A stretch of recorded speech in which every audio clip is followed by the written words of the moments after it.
Guess who's back? Today's tutorial is on hair. And we're gonna need a straightener, a brush. Step 1. Nicole! Stupid! Okay. Okay, next we're gonna need a brush. But wait! Just do a little tangle check first before on both sides. Make sure it's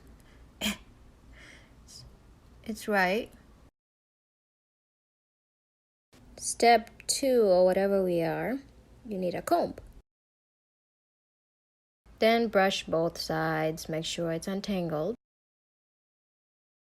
Then you finger detangle after brushing on both sides and double check if you're good. You know what time it is? Yeah.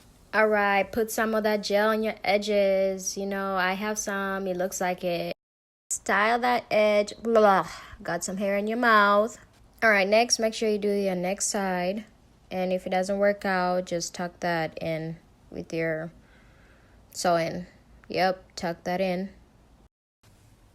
Alright, next we're gonna try to fix this to make it look normal, but it's crippled. So